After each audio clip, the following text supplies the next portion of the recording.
Our president famously said, "I'm not a mind reader. I can't predict what will happen and what people will do." Well, Mr. President, you don't have to be a mind reader to predict what happened today, when a left-wing lunatic flew across the country to try to assassinate Supreme Court Justice Brett Kavanaugh. But was he just following orders? Remember what Chuck Schumer said? I want to tell you, Gorsuch, I want to tell you, Kavanaugh, you have released the whirlwind, and you will pay the price. You won't know what hit you. Was that incitement, Chuck? We'll get to that in a minute. Today, police arrested 26-year-old Nicholas John Roski at 1:30 a.m. He was carrying a bag with a Glock 17, a tactical knife, pepper spray, zip ties, a hammer, a screwdriver, a nail punch, a crowbar, duct tape, and hiking boots. Sounds like he wanted to take him out into the woods. Well, it came close to that, until he got cold feet when he saw U.S. Marshals with arms guarding Kavanaugh's house and called the cops on himself, telling them everything. He says he was furious over Roe v. Wade possibly being overturned. Remember the leak? And was looking for purpose in his life. So he found that purpose by going out and trying to kill a Supreme Court justice.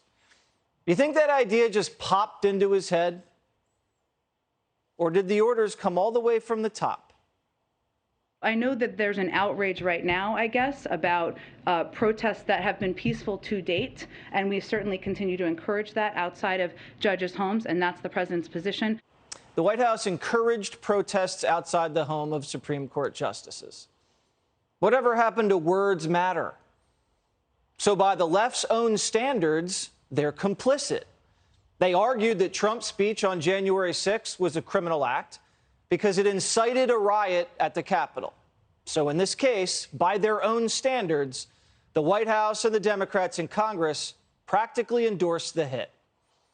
So what did they have to say for themselves? Well, the president turned his back and he said nothing. His press secretary put out an email, and Attorney General Merrick Garland gave this canned response. Obviously, is behavior that we will not tolerate.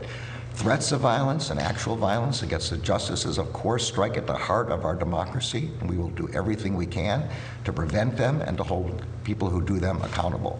For that reason, last month, I accelerated the protection of all the justices' residences 24/7. Merrick's not all in. He had the chance to arrest the protesters outside of Kavanaugh's house last month. But he didn't do it. Didn't fit the agenda. It's actually a federal crime to protest outside a justice's house. And Garland let him break the law. Instead, they're setting criminals free every day. Those leftists who firebombed a New York Police Department car during the Summer of Love, you remember, they just got handed a plea deal. And they'll be back on the streets in months. Hell, they even let the crazy guy who shot Ron Reagan out in jail. And he's going on a little redemption tour. He's playing his little guitar now. Just a mentally ill wannabe assassin in his guitar.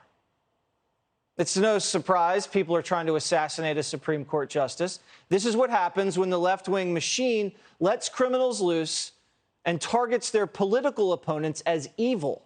Because when someone is labeled evil, the ends justify the means. Remember, they called the guy a rapist, a Nazi, everything. And on top of that, you have a media just as complicit. Remember when the black nationalist who drove his car into a Christmas parade? Or the Don Lemon follower who shot up a subway car? You don't hear a lot about that. Media doesn't cover that anymore. Those were one-day stories. And they're already doing it again. Earlier today, CNN said this wannabe assassin probably didn't even have a weapon on him, even though their own reporting confirmed he was strapped. We don't yet know what the nature of the threat was. We don't know what language the threat was or what kind of weapon this man might have had, if he had one at all. Catch that at the bottom of the screen? Just as she's saying he maybe didn't even have a weapon, CNN knows he had a weapon. Do you think if a MAGA guy showed up with zip ties and a Glock outside of the wise Latina's house, they'd be spinning it this way? Of course not. These people can't be trusted, and neither can the Department of Justice. What Merrick Garland said today was all for show. How do we know that? The protesters are coming back.